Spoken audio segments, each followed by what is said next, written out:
யது தலைவன் சூரனின் மகளான குந்தி தன் குழந்தையில்லாத உறவினன் குந்தி போஜாவுக்கு கொடுக்கப்பட்டதிலிருந்து கதை தொடங்குகிறது. ஒரு நாள் துர்வாச ரிஷியின் தேவைகளை கவனித்துக் கொண்டிருக்கும் போது அவளுக்கு ஒரு மகனை பெற அவள் விரும்பும் கடவுளை அழைக்கக்கூடிய சக்தி வாய்ந்த மந்திரம் கற்பிக்கப்பட்டது. ஆர்வத்தின் காரணமாக அவள் சூரிய கடவுளான சூரியனை அழைத்தாள். விரைவில் அவன் அவள் முன் தோன்றினான். அவளது பக்தியால் கவரப்பட்ட சூரியன் அவளுக்கு ஒரு மகனை பெற்றான், கர்ணன். இருப்பினும் குந்தி பிறந்த பிறகு துக்கத்தில் மூழ்கி குழந்தையை ஆற்றில் விட்டுச் சென்றான்.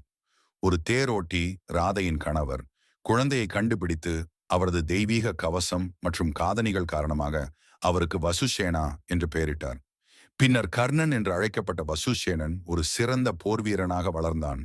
சூரிய கடவுளுக்கு அர்ப்பணித்தவனாகவும் பிராமணர்களிடம் மிகுந்த தாராள மனப்பான்மை கொண்டவனாகவும் இருந்தான். ஒரு இளைஞனாக இருந்த போதும் அவர் தனது இயற்கையான கவசத்தை இந்திரனுக்கு பரிசளித்தார். இது இறுதியில் அவரை கர்ணன் என்று அழைக்க வழிவகுத்தது.